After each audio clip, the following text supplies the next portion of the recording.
How's everybody doing? A good vok, Shavua Tov. Great to be learning with you on a Saturday night. Let's light up the darkness.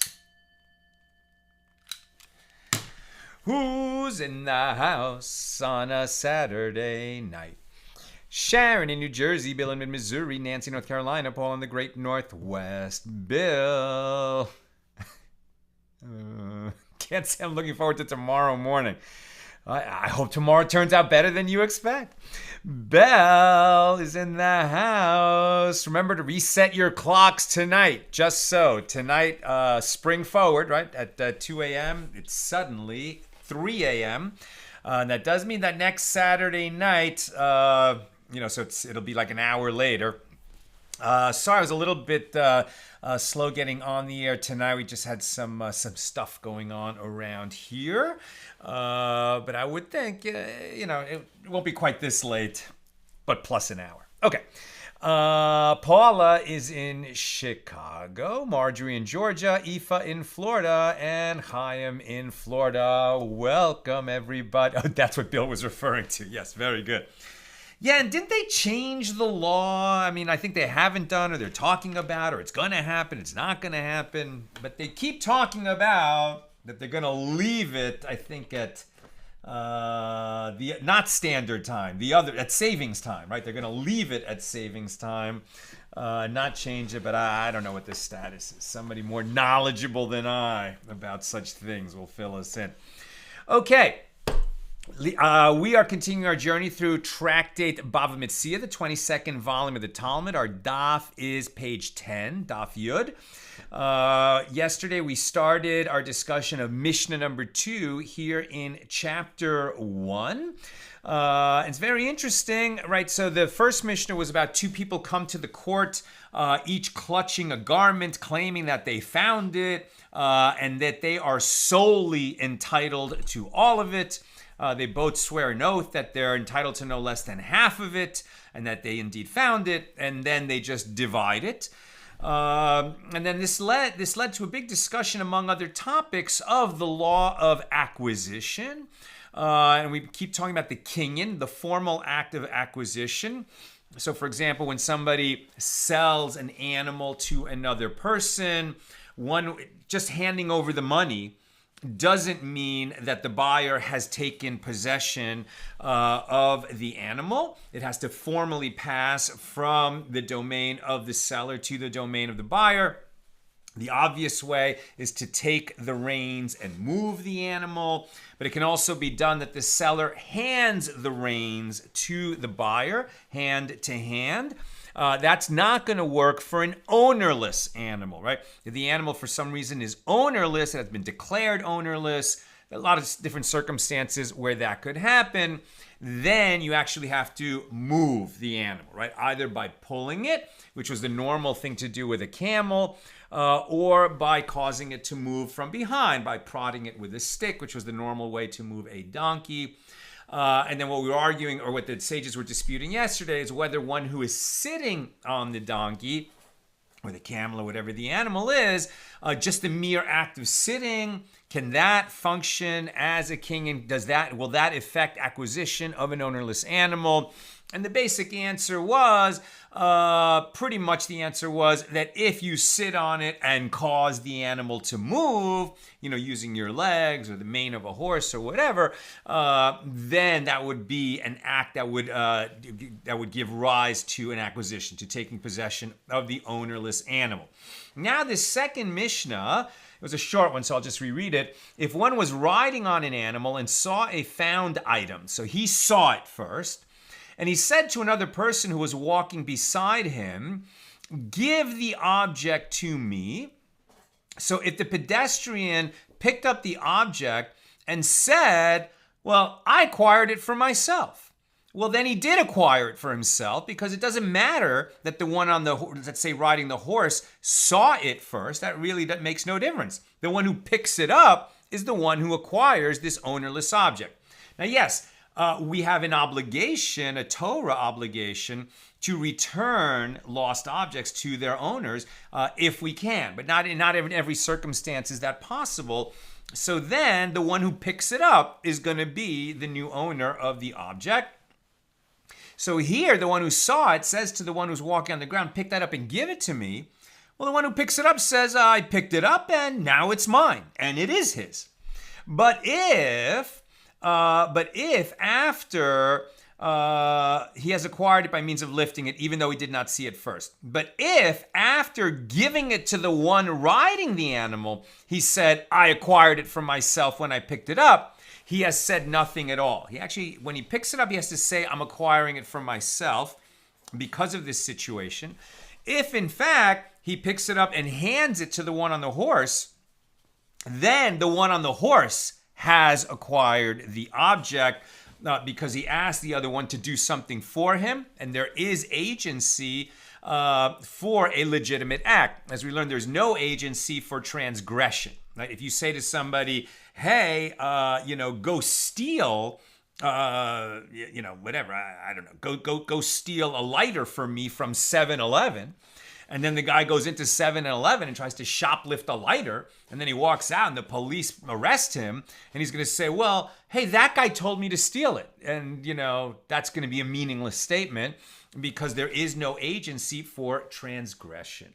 Now, if they had a plan where one was going to make a distraction and the other one was going to pick up the object and they were stealing it together, yes, then both are going to be liable for the theft. But if one simply said, go steal that, or even steal it for me, then that did not create an agency. And the one who gave that instruction is not going to be liable for anything. And the one who foolishly, relied on that instruction to then go steal something is going to be fully liable for the theft. Okay, let's continue the discussion. We're a few paragraphs from the top on page 10a. The Gemara discusses the opinion of Rav Nachman and Rav Chisda, who both say, in a case of one who performs an act of acquisition by lifting a found item on behalf of another person, the other person, i.e. the one who, appointed you as an agent to find it for him or to lift it for him so that he could acquire it, that one does not acquire it. Right? It's an ownerless object. Hey, pick that up for me. Well, the one who picks it up acquires it, right? He's not going to. It's not that the one who said pick it up for me is going to acquire it. Now let's look at the wording carefully. In the case of one who performs an act of acquisition by lifting a found item on behalf of another. So the one who's picking it up wants to acquire it on behalf of another person, but he has not acquired it on behalf of that person. And from our Mishna, what we saw is the one on the horse doesn't acquire until it's handed to him. So just the mere act of lifting, if you want it to be on behalf of someone else, is not enough. You have to lift it and hand it to them, it would seem.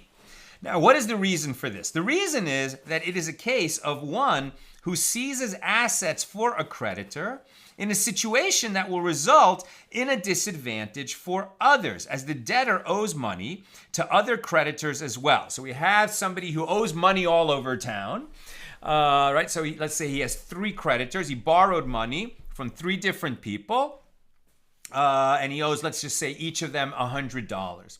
Now, any one of them could seize his property, after he's become delinquent and hasn't paid, and he's evading them, etc. Any one of them could seize property worth $100, and let's say that he only has $100. So 2 of these people are going to be out of luck if one of them seizes this guy's property that's worth $100. But he can do that. A creditor can do that. What about one of these creditors has a brother who knows what's going on, and the debtor has been evading all of the creditors, and now one of the creditors, his brother, sees this debtor that everybody's been looking for, and he seizes that property on behalf of his brother, who is one of the creditors. Can he do that? No, because of this law, right? It is a case of one who seizes assets on behalf of a creditor in a situation that will result in a disadvantage for others, as the debtor owes money to multiple creditors, and one who seizes assets for one creditor in a situation that will result in a disadvantage for others, because the others are not, right? They're not going to get paid. Only the one is going to get paid.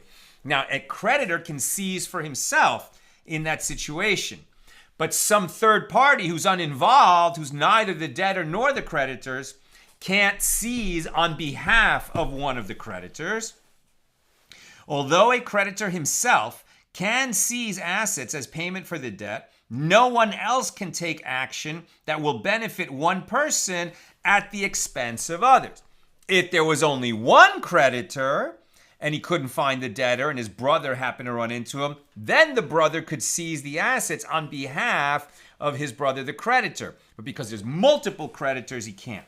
Similarly, now back to our situation of acquiring something for someone. Since everyone has equal rights to an ownerless item that is found, one person cannot deprive all others, right, all other potential finders of that right on behalf of another person. So you can acquire a ownerless object for yourself, but you can't acquire it on behalf of, somebody that you want to acquire it for by picking it up, because that would be detrimental to every other potential finder, which is to say everyone on earth. Now, this is not actually the law. This is the opinion of Rav Nachman and Rav Chisda. Rava raised an objection to the opinion of Rav Nachman from a baraisa. The found item of a laborer, i.e., something that he found, belongs to him and not to the employer for whom he is working at that time. Right? So, let's say, somebody gets hired to clean the sidewalk in front of somebody's house, right? And out there on the sidewalk, which is the public domain, he finds, some cash. And it's not going to be, we're not going to be able to return it to its owner because the cash has no identifiable markings. So who owns that $20 bill? Is it the one who hired the laborer to clean the sidewalk in front of his house? Or is it the laborer who finds it? According to this baraisa, the laborer, the guy cleaning the sidewalk, gets to keep the 20. Now, in what case is this statement that the item belongs to the laborer said? It is said when the employer told the laborer to perform a specific task. For example, he said to him, "Weed for me today," or "till for me today." Since the employer specified the task that he hired the laborer to perform, the laborer has rights to the item that the laborer found. But if the employer said to the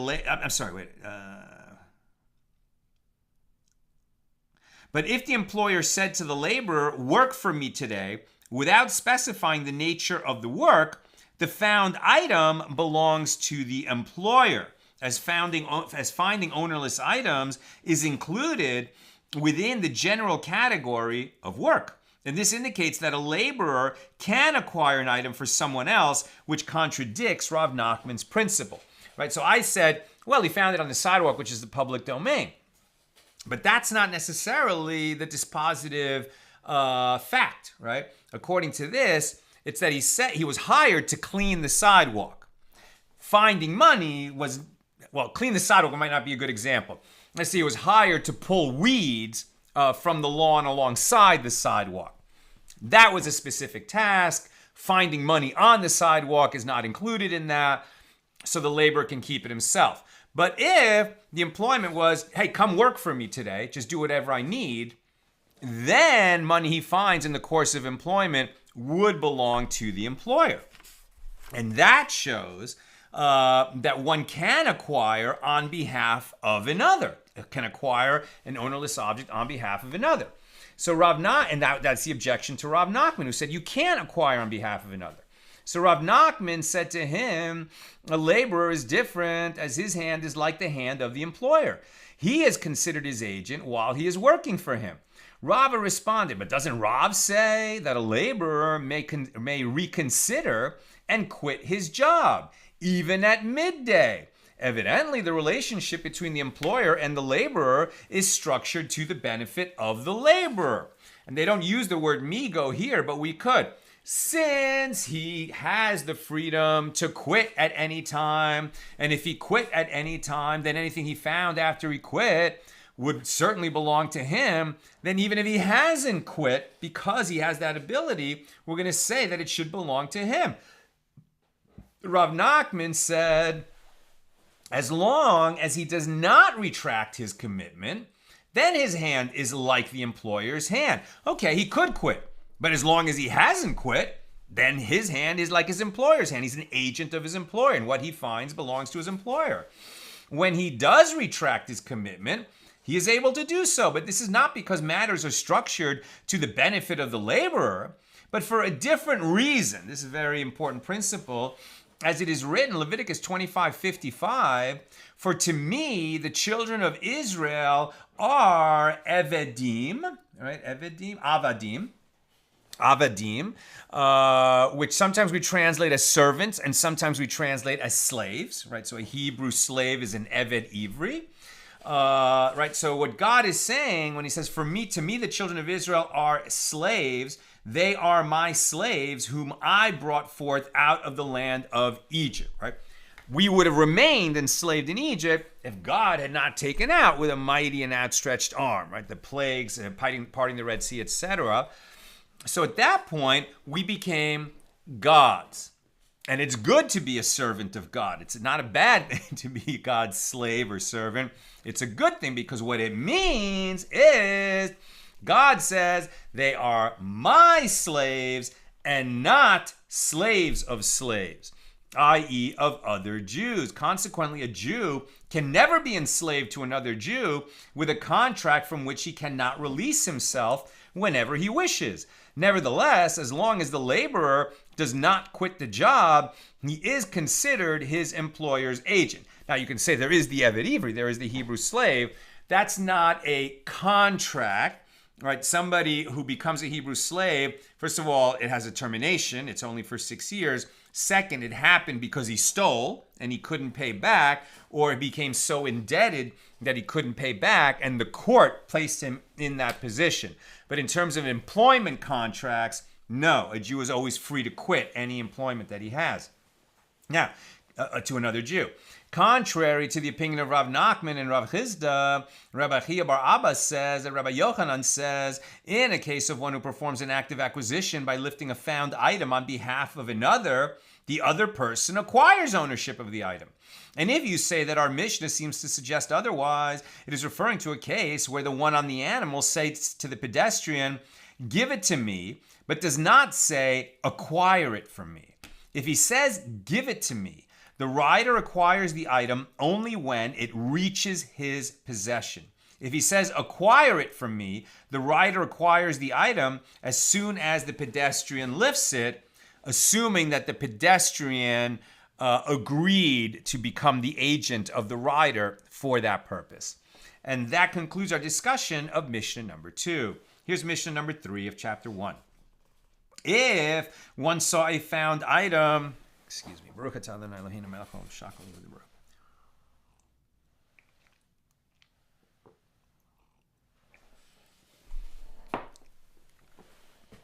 Okay. If one saw a found item and fell upon it, intending to thereby acquire it, but did not employ one of the formal modes of acquisition, and then another one came and seized it, so then the one who seized it acquired it because he employed one of the formal modes of acquisition, right? Again, the kinyan. You say, I saw it first, it's mine. That's not a kinyan. So even though you saw it first and you thought it became yours because you spotted it, but you didn't perform a kinyan on it, and then somebody else comes along and performs a kinyan on it, he gets it, not you. So it's good to know the laws of formal acquisition. It's not so complicated. You got to pick it up. So here's the Gemara. Reish Lakish says, in the name of Abba Cohen Bardella, the area of 4 square cubits surrounding a person has the legal status of his courtyard. Whoa, that's saying a lot.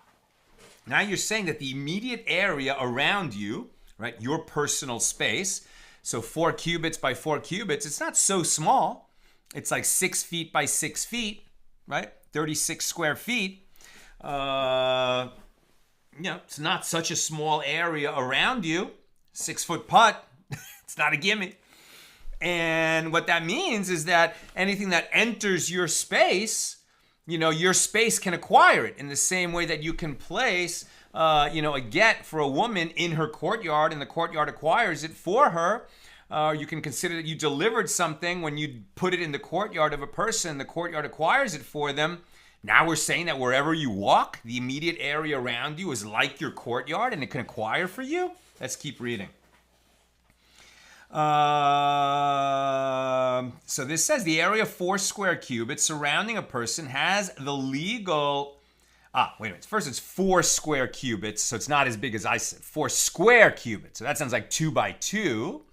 So it's more like 3 feet by 3 feet, so it's like 9 square feet. Okay, it's a little smaller than 36, that's for sure. All right, let's keep going. It has the legal status of his courtyard, and it affects acquisition of every ownerless item located there for him everywhere. Now that would seem to indicate that all you have to do is walk up and stand next to the object and you've acquired it. You don't have to lift it or pull it or do some other kind of kinyan. This completely contradicts what our Mishna just said. What is the reason for this ruling of Reish Lakish in the name of Abba Cohen Bardella? The sages instituted this ordinance, right? So it would seem that the kinyan is by Torah law, and this is by rabbinic ordinance. And the sages instituted this ordinance so that people would not come to quarrel over an item. So it wouldn't be that somebody gets there first, right? And maybe even he picks it up or he's about to pick it up and he's in the act of picking it up and then somebody else runs up and then they start a tug of war. So to avoid that, the one who gets there first automatically acquires. It seems like, they're trying to avoid quarrels. And Abaye said that Rabbi Chia Bar Yosef raises an objection to this from a Mishna in Tractate Peah. And Rava said that Rabbi Yaakov Bar Idi raises an objection to this from a Mishnah in Nezikin. Okay, so the Gemara elaborates. Abaye said that Rabbi Chia Bar Yosef raises an objection to this from a Mishnah in Tractate Peah 4.3, which states, if a poor person took some of the peah in the field, so the corners that are left after harvesting, and you don't harvest the corners of a field, so that's for the poor. So if a poor person, that's who it's intended for, took some of the peah in the field and he threw it on the rest of the peah in order to acquire it, he has nothing of it. And the same is true if he fell upon the peah, or if he spread his garment over it. Others may remove him or his garment from the peah in order to take it for themselves, as he did not acquire it. And the same is true in the case of a forgotten sheaf left for the poor. A poor person cannot acquire it in any of those manners, non-standard manners of kinyan. So Rabbi Chia Bar Yosef continues, and if you say that a person's area of 4 square cubits affects acquisition of property for him everywhere, let his area of 4 square cubits affect acquisition of the peah or the forgotten sheaf for him. He didn't go and pick it up. He did something else. He threw his garment over it. He covered it with his body. He did this, he did that, but he didn't pick it up. But he was right next to it. So if indeed this ruling of Reish Lakish in the name of Abba Bar Cohen Bardella is the law, then why didn't he acquire? So the Gemara responds, well, with what are we dealing here? We are dealing with a case where he did not say, I will acquire the peah through this action. He performed the action without revealing his intention, and therefore his acquisition is ineffective. So the kinyan, when you pick it up, that shows your intention. If you just stand next to it, that doesn't show your intention. If you stand next to it and say, I hereby acquire the object, maybe that doesn't quite show your intention. So the Gemara asks, but if the sages instituted an ordinance that the area of 4 cubits surrounding a person acquires property for him, then even in a case where he did not say, I will acquire the produce, what of it? Shouldn't he have acquired it even without expressing his intent? And the Gemara answers, this case is different. Since he fell upon it, he thereby revealed his intention. And that is satisfactory for him.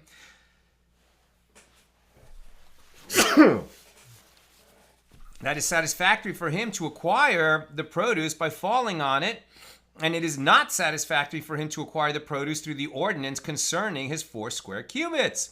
Since he decided to forego the mode of acquisition that the sages instituted, and falling on the produce is not a valid mode of acquisition, he did not acquire the produce.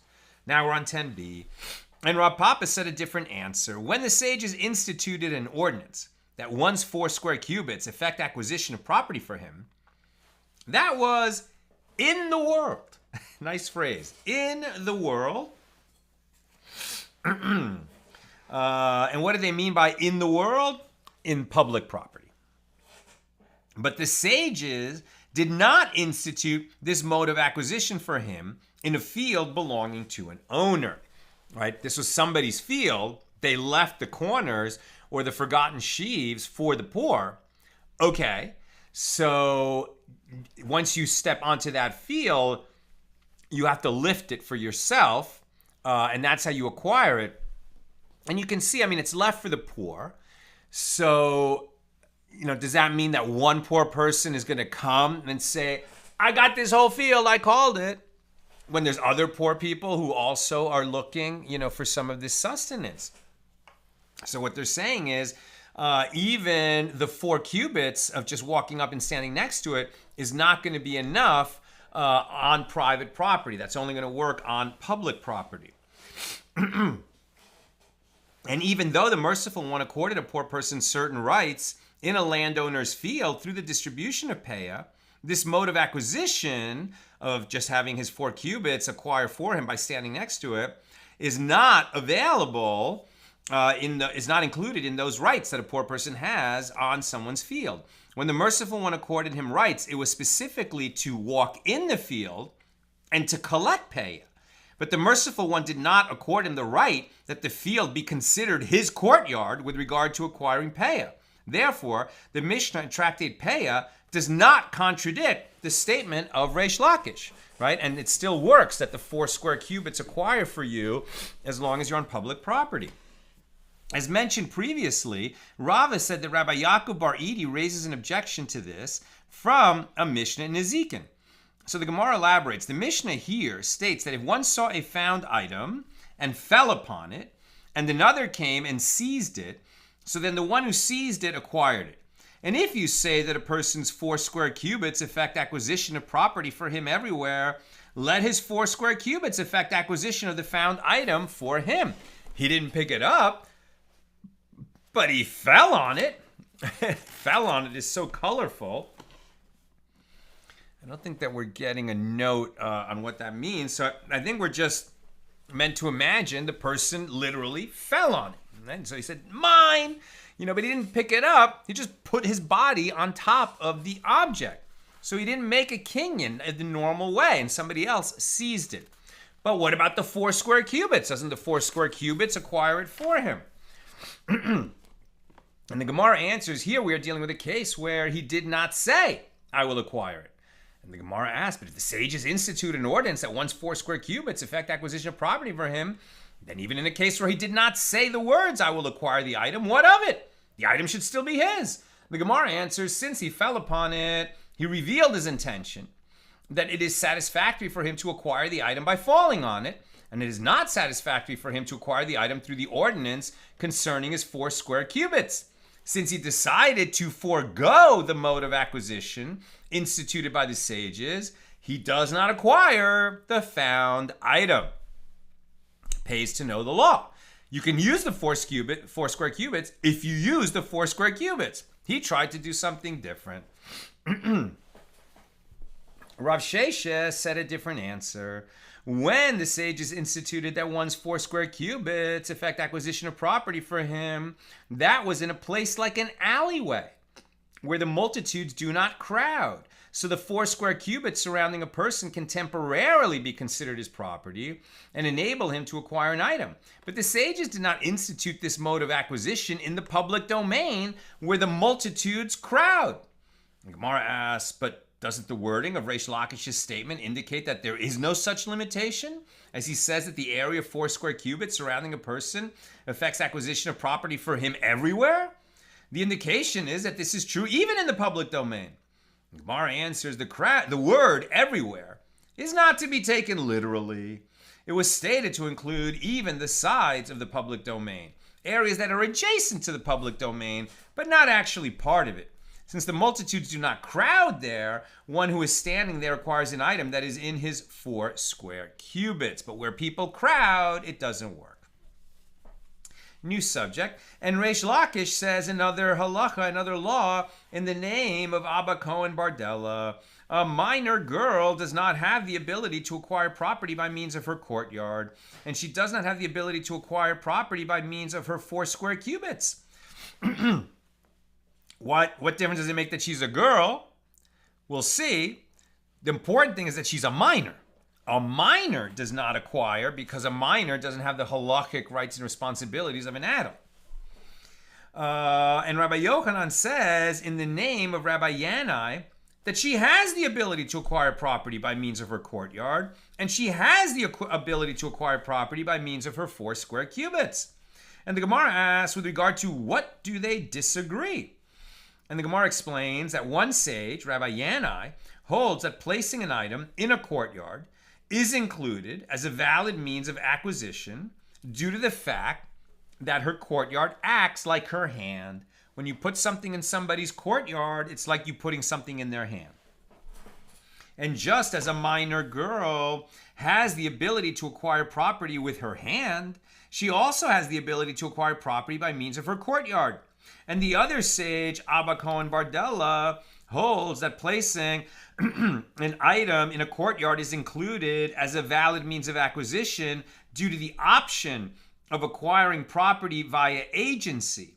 And just as a minor girl has no power of agency, as a minor cannot appoint an agent, she does not have the ability to acquire property by means of her courtyard either. So what are we going to compare a courtyard to? To a person's hand, or to their ability to appoint an agent to receive something for them.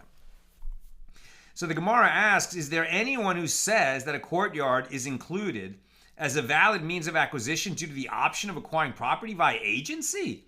But isn't it taught in a baraisa that the verse states, Exodus 22:3, if the theft shall be found in his possession alive, whether it is an ox or a donkey or a sheep, he shall pay double. That's the penalty of the thief. We've studied quite a bit in Tractate Bava, comma. And from the term in his possession, which is literally beyado, meaning in his hand, I have derived only a case where the stolen item is found in his hand. From where do I derive that the same law applies if it is found on his roof, in his yard, or in his enclosure? The verse states the repetitive phrase, if the theft shall be found, himatse, timatse, right? So very often we see this in the Bible, and it's usually translated as indeed, so if it is found, indeed found, or if it is indeed found. But it's because when the Bible wants to emphasize something, it doubles the language, and it's sort of like found, right? Or found and found. Found, it is found, that kind of thing. It just slightly changes the syntax and doubles the verb. Right? So for emphasis, sometimes it's the exact same word twice, right? Like justice, justice shall you pursue. Tzedek, tzedek, tirdof, right? Why does it say not just justice you shall pursue, but justice, justice you shall pursue? And our sages learn out from that use of repetition that not only, should you pursue justice, but when you're pursuing justice, you should act in a just manner, not say the end justifies the means.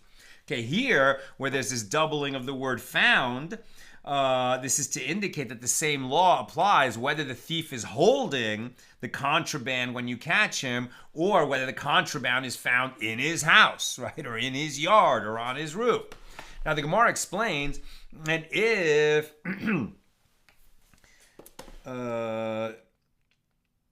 right, so the Gemara explains, and if it enters your mind that a courtyard is included as a valid means of acquisition due to agency, well, if so, we have found a case where there is agency for transgression, i.e. theft, right? So if you're saying that that in the hand means, or if it is found in his hand, and if it is found, it is found. And now before we were asking, does a minor acquire through courtyard because it's compared to his hand, or because it's compared to his ability to appoint an agent, which for a minor would work comparison to the hand, would not work comparison to appointing an agent. What about the thief, right? Are we going to say that, well, if it's found on him or his property, okay, the penalty applies, and also the penalty is going to apply if it's found on somebody that he's appointed to watch it? Maybe. But does that create agency for transgression? I told you before, you can't say, hey, go steal that lighter. The guy goes steal the lighter, and then I'm to blame. No, only he's to blame because there is no agency for transgression. So, and if it enters your mind that a courtyard is included as a valid means of acquisition due to its comparison to agency, if so, we have found the case where there is agency for a transgression, i.e. theft.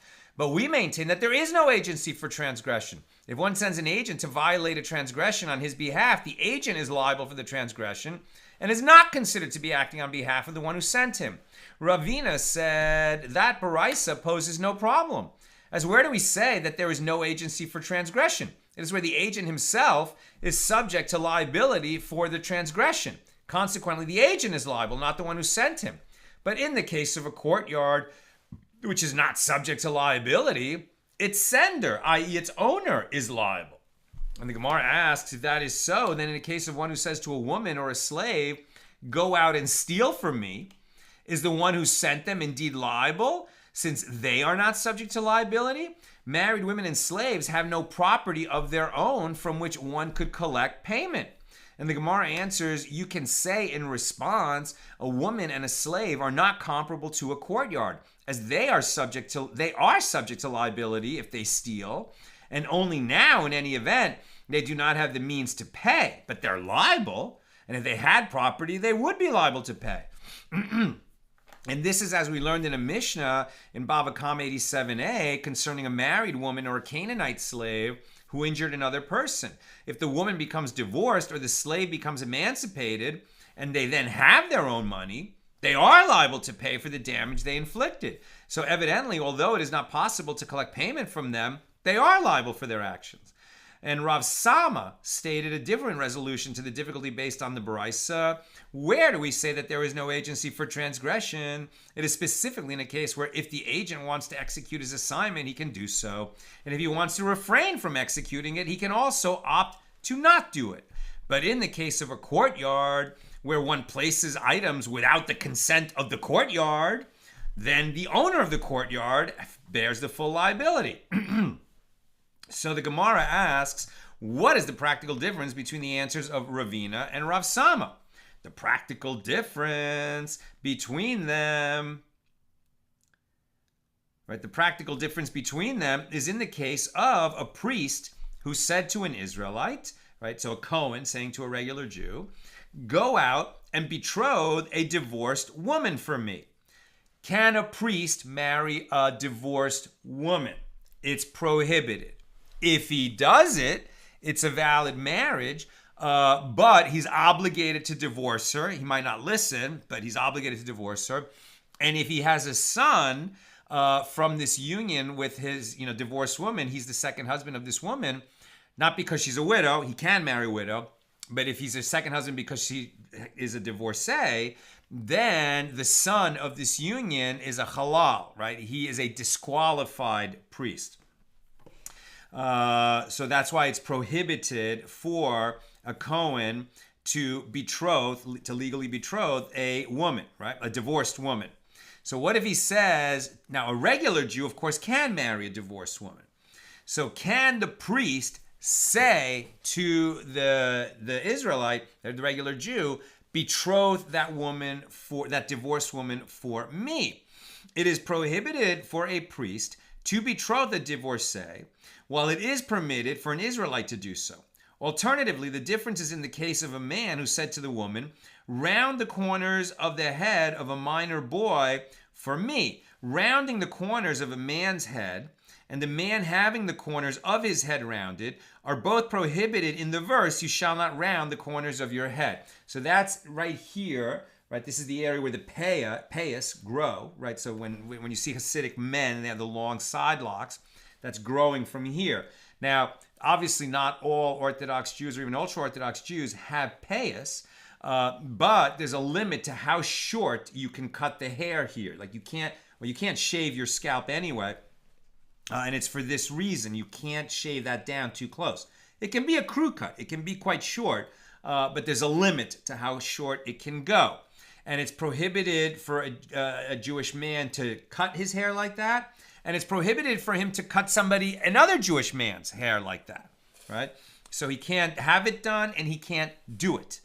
Now, a woman does not have this prohibition. She can round the corners of her head. She's going to be prohibited from rounding the corners of a Jewish man's scalp. What about a minor boy? Well, this law doesn't apply to the minor boy. So a man can't do that, but a woman could round the corners of a minor boy. Rounding the corners of a man's head and a man having the corners of his head rounded are prohibited in the verse, you shall not round the corners of your head, Leviticus 19:27. But they are prohibited only for men and not for women. The Gemara explains, so according to the formulation in which it was said that anywhere that if the agent wants to execute his assignment, he can do so. And if he wants to refrain from executing it, he can opt out and not do it. Then the one who sent him is not liable for the transgression, but rather the agent is liable.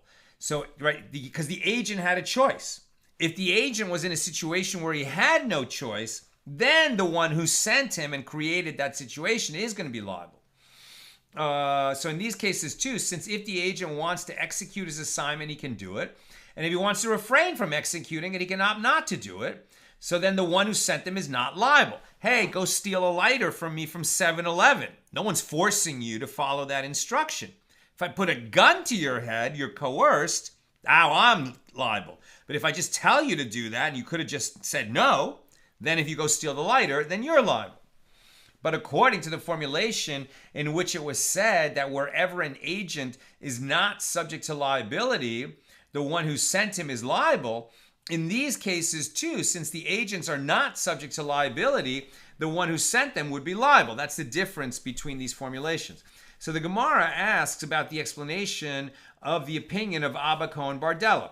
But is there anyone who says that placing an item in a courtyard is not included as a valid means of acquisition due to the fact that the courtyard acts as the hand of a person to receive it? In this case, we're talking about a minor girl.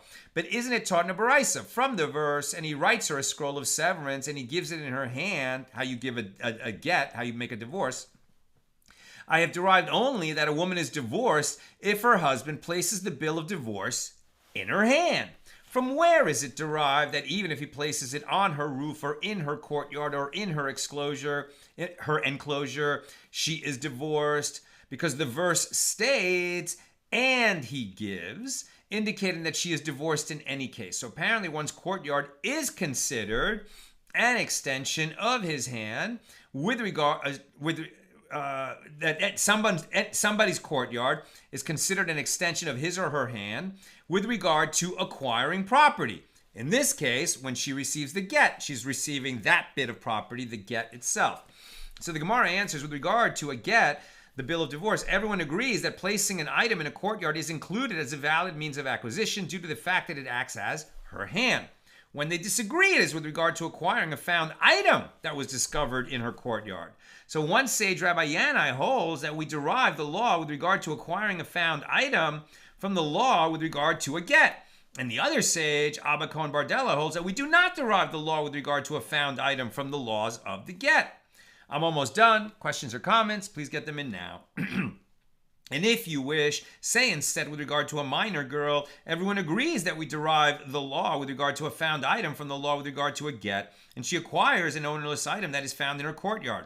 And here they disagree with regard to whether a minor boy acquires an item that is placed in his courtyard. One sage, Rabbi Yanai, holds that we derive the law with regard to a minor boy from the law with regard to a minor girl, as there should be no difference between them with regard to the laws of acquisition. And the other sage, Abba Cohen Bardella, holds that we do not derive with regard to a minor boy from the law with regard to a minor girl. Only a minor girl acquires items by means of her courtyard, as the Torah includes this mode of acquisition with regard to her acquiring a bill of divorce.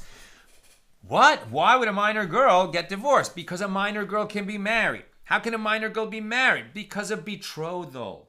She can be betrothed, right? So it doesn't mean that she's already, shacking up with her husband, even though she's a young child. She can be, like, we don't do this anymore, but in the ancient world, they would betroth somebody, and it might be a year or several years until they're actually going to go stand under the wedding canopy and get married. But if they break off a betrothal, it's going to require a get to end it. And as we heard, a father can betroth his minor girl to her future husband. But what we're also seeing is that the girl herself can receive the get. It doesn't have to be given to her father. But a boy, right, there's no get for him. So maybe it doesn't go so far as to talk about the courtyard of a minor boy who's a minor after all. It's only because a minor girl can be betrothed that she can receive a get, and maybe she can also acquire ownerless property with her courtyard. But why should we extend that law to the minor boy? And the other sage, Rabbi Yanai, holds that we derive the law with regard to a minor boy from the law of a minor girl, as there should be no difference between them with regard to the laws of acquiring found objects. And one sage, Abba Cohen Bardella, holds that we do not derive, as I said, the law of the minor boy from the law of the minor girl. And if you wish, say instead that there is no dispute here at all. Rather, one sage, Abba Cohen Bardella, said one statement that the minor girl is divorced by her husband, placing a bill of divorce in her courtyard. And the other sage, Rabbi Yanai, said a different statement that a minor boy or girl does not acquire an item that is found in his or her courtyard. And they do not agree. They do not disagree, because maybe they're just not talking about the other issue. One is talking about a get, and the other is talking about found objects.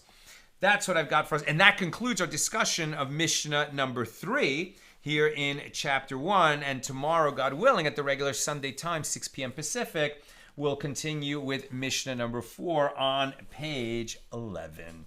Okay, let's take a couple of questions. I know the hour is late. On Bava Metzia, page 10. Just looks like one comment from Bill. Oh, that reminds me, I learned a new thing at my campus ministry's Bible study this week. Hebrew isn't the only language that modifies intensity by repetition. Old English and Anglo-Saxon before it did the same. Oh, that's interesting. I didn't know that. Probably they picked it up from the Bible. That's what I've got for us today. And with God's help, we'll be together again tomorrow at 6 p.m.